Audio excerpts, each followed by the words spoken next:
ఈ రోజు ఎంత దారుణంగా, ఎంత అన్యాయంగా, ఏ తప్పు చేయని, ఏ అసభ్యకరమైన పదజాలం వాడని వైఎస్ఆర్ కాంగ్రెస్ పార్టీ మాజీ మంత్రివర్యులు గుడివాడ అమర్నాథ్ గారిని మహిళా కమిషన్ నోటీసులు ఇచ్చి ఇక్కడికి పిలిపించడం జరిగింది.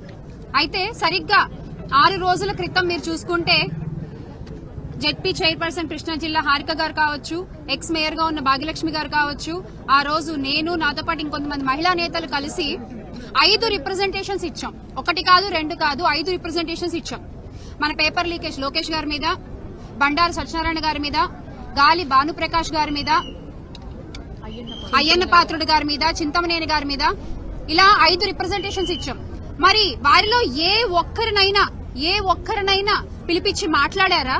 ఇలా representations with proof, pen drive లో ప్రూఫ్ వీడియోస్ పెట్టి మరీ మేము సబ్మిట్ చేయడం జరిగింది. ఆ రోజు ఎలాగో శైలజ గారు లేరు ఇక్కడ. అట్లీస్ట్ ఆవిడకి విషయం అయితే తెలిసి ఉంటుంది కదా, కనీసం ఒక్కసారన్నా పిలిచి మాట్లాడారా? అలా మాట్లాడలేదు. గాని ఈ రోజు ఏ తప్పు చేయని మా మాజీ మంత్రివర్యులు గుడివాడ అమర్నాథ్ గారిని మాత్రం నోటీసులు ఇచ్చి ఇక్కడికి పిలిపించారు. అంటే మీ మహిళా కమిషన్ మీకు నచ్చినట్టుగా పనిచేస్తుందన్నమాట. మీ మహిళా కమిషన్ ప్రజల కోసం కాదు, ప్రజా సమస్యలపై కాదు, మీ పర్సనల్ వెంజెన్స్ ని, మీ పర్సనల్ గొడవల్ని, మీ పర్సనల్ ఈగోని సాటిస్ఫై చేయడం కోసం మహిళా కమిషన్ పనిచేస్తోందా? ఒక్కసారి మనం జరిగిన ఇన్సిడెంట్ వైపు తిరిగి వెళ్లితే గనక ఆ రోజు గుడివాడ అమర్నాథ్ గారు చేసిన వ్యాఖ్యలేంటి? ఒక మేకప్ మంత్రి అని అన్నారు అంతే. ఆయన మేకప్ మంత్రి వంగల్పూడి అనిత గారు లేదా మేకప్ మంత్రి మన హోమ్ మినిస్టర్ గారు అని ఆయన ఏం అనలేదే. ఒక మేకప్ మంత్రి ఉన్నారు మనకి అని అన్నారు. దాన్ని, ఆ పదాన్ని మొట్టమొదట వంగల్పూడి అనిత గారికి అన్వయించి మాట్లాడింది టీడీపీ నాయకులే. కావాలంటే మీరు వీడియోలు చూసుకోండి. ఆయన ఎక్కడా పేరు మాట్లాడలేదు అమర్నాథ్ గారు. ఒక మేకప్ మంత్రి ఉన్నారు మనకి అని అన్నారు. ఆ పదాన్ని పట్టుకుని అదిగో మీరు అనిత గారిని అంటారా అంటూ ముందు బయటకు వచ్చి ఆయన కౌంటర్లు వేసింది టీడీపీ నాయకులే. అంటే అనిత గారు, ఇక్కడ మీరు ఒక విషయం గమనించాలి. మిమ్మల్ని మేకప్ మంత్రిగా చూస్తోంది వైఎస్ఆర్ కాంగ్రెస్ పార్టీ కాదు.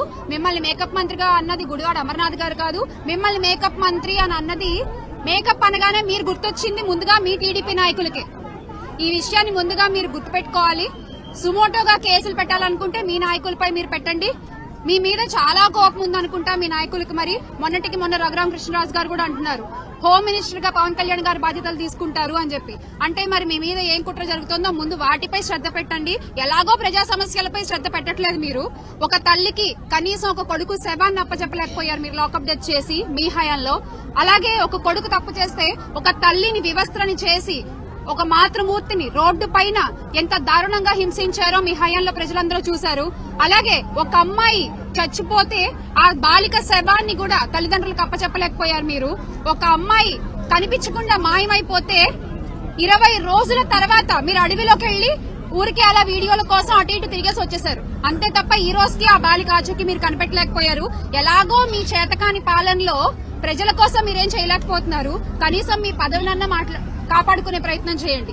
అలాగే ఈ రోజు అకార్డింగ్ టు ప్రివిలేజ్ ఇక్కడికి ఒక మహిళా కమిషన్ కి ఒక వ్యక్తిని పిలిచినప్పుడు, ఒక మాజీ మంత్రివర్యులు వచ్చినప్పుడు వాళ్లతో పాటుగా మెంబర్స్ ఉండొచ్చు, అలాగే అడ్వకేట్స్ ఎలో చేయొచ్చు. కానీ ఈ రోజు ఏ మెంబర్స్ లేరు, ఏ అడ్వకేట్ ని కూడా లోపలికి ఎలో చేయట్లేదు. వీ హ్యావ్ ఇక్కడ అడ్వకేట్ గారు ఉన్నారు మనతో పాటుగా. ఈవిడ వెళ్తానంటే కూడా లోపలికి ఆవిడ వెళ్లనివ్వకుండా ఆవిడ ఆపేసి, అంటే మీరు ఏం చెప్పాలనుకుంటున్నారు? మీకు నచ్చినట్టుగానే మీ పాలన ఉంటుందా? అకార్డింగ్ టు ద లా పాలన ఉండదు. డెమోక్రసీ అనేది లేదు అసలు ఇక్కడ. అంతేనా మీరు చెప్పదలుచుకున్నది? ఎందుకు ఎలో చేయలేదు మీరు అడ్వకేట్ ని లోపలికి? మేము సూటిగా ప్రశ్నిస్తున్నాము. అంటే ఇందులో ఏమీ లేదు అని మీకు కూడా తెలుసు. ఒక అడ్వకేట్ వస్తే సూటిగా పాయింట్స్ ప్రశ్నిస్తారు, మీ దగ్గర సమాధానాలు లేవన్న విషయం మీకు తెలుసు. అందుకే భయపడిపోయారు.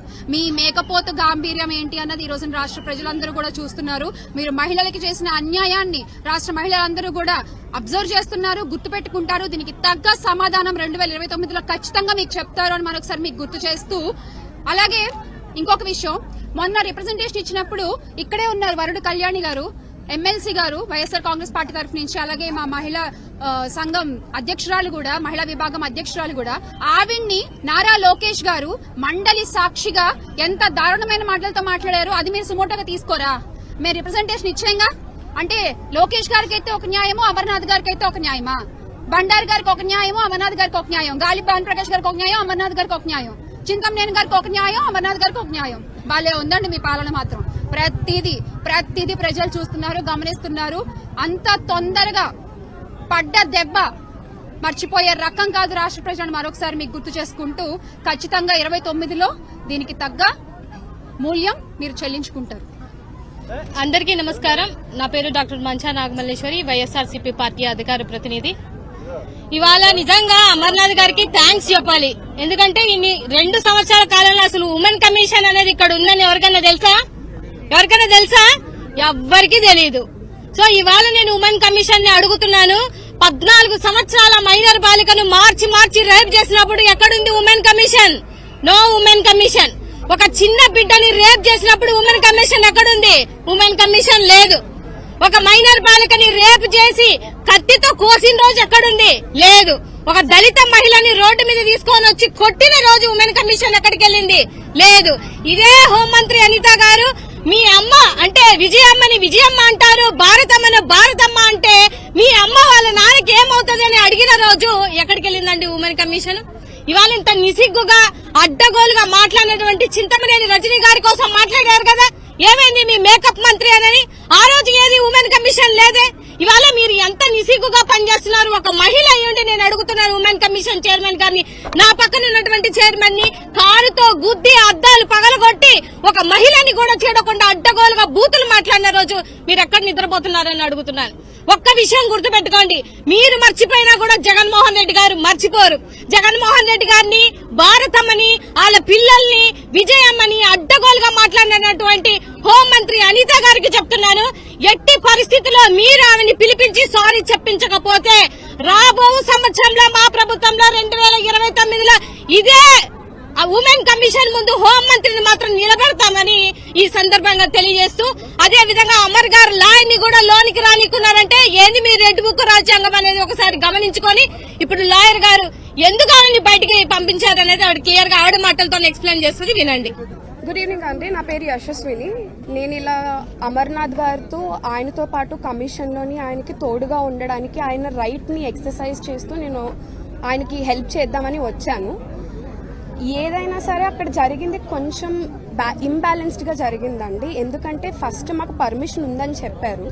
ఆ పర్మిషన్ ఉందనగానే మేము ఒక సీనియర్ కౌన్సిల్ గారైన సుధాకర్ రెడ్డి గారిని, దాంతోపాటు నేను, ఇంకొక వ్యక్తి ఆయన కూడా లాయర్ గారే కలిసి మేము పైకి వెళ్ళడం జరిగిన తర్వాత ఫస్ట్ సిగ్నేచర్లు అవి పెట్టుకుని మేము రిటర్న్ సబ్మిషన్ ఇస్తామన్నప్పుడే మీరు ఇక్కడ కూర్చోడానికి లేదండి, ఒక లాయరే ఉండాలి, మిగతా లాయర్లు అందరూ వేరే రూమ్లో కూర్చోబెట్టండి, అక్కడ కోర్ట్ హాలే అని చెప్పి మమ్మల్ని అక్కడికి పంపించారు. మేమేంటంటే ఎలానో సీనియర్ గారు లోపల ఉన్నారు కదా, ఒక కాగితం కాకపోతే ఇంకో కాగితం అయినా అందించడానికి మేము అక్కడ రెడీగా ఉండాలని చెప్పి ఉన్నప్పుడు అక్కడ కూడా ఉండనివ్వకుండా మా దగ్గరికి ఎస్ఐని ఒక లేడీ కానిస్టేబుల్ని పంపించి మీరు కిందకి వెళ్ళిపోవాలండి, ఇక్కడ ఉండకూడదంట అని అన్నారు. అలా ఎలా కుదురుతుందండి? ఎంక్వైరీ జరుగుతున్నప్పుడు ఇది కోర్ట్ జ్యూరిస్డిక్షన్ లాంటిది, మేము ఉండడం ఎంతవరకు న్యాయం కాదు అని అడగ్గా ఆయనేమో ఎన్నిసార్లు అమ్మ బ్రదర్గా చెప్తున్నా ఇలా చెప్తున్నా అని చెప్పి మమ్మల్ని పంపించేశారు కిందకి. తర్వాత కిందకు వచ్చిన తర్వాత మళ్ళీ మీరు ఇక్కడ కూడా ఉండడానికి లేదు, బయటకు పంపించేయండి అని అన్నారు. సరే పోనీ మీకు ఎవరు చెప్పారు అని అడిగినప్పుడు ఇలా ఎస్పీ గారు చెప్పారండి, ఎస్పీ గారితో మాట్లాడండి అంటే, ఇలా అడిషనల్ ఎస్పీ గారు ఇక్కడ ఆధ్వర్యంలో ఇక్కడ జ్యూరిస్డిక్షన్ లో ఉండగా ఆయన దగ్గరికి వెళ్ళి అడిగినప్పుడు మాకు సంబంధం లేదు, కమిషనర్ గారే మాకు కమిషన్ చైర్మన్ గారే మాకు చెప్పి పంపించేయమన్నారు, వాళ్ళతో మాట్లాడుకోండి అన్నారు. సో మొత్తానికి అక్కడ ఇంకా సీనియర్ లాయర్ గారు కూడా స్టేట్మెంట్ ఇస్తున్నప్పుడు లేరు, ఆయన కూడా బయటనే ఉన్నారు. ఓన్లీ అమర్ గారు మాత్రమే లోపలికి వెళ్లి స్టేట్మెంట్ అనేది ఇవ్వడం జరుగుతుంది.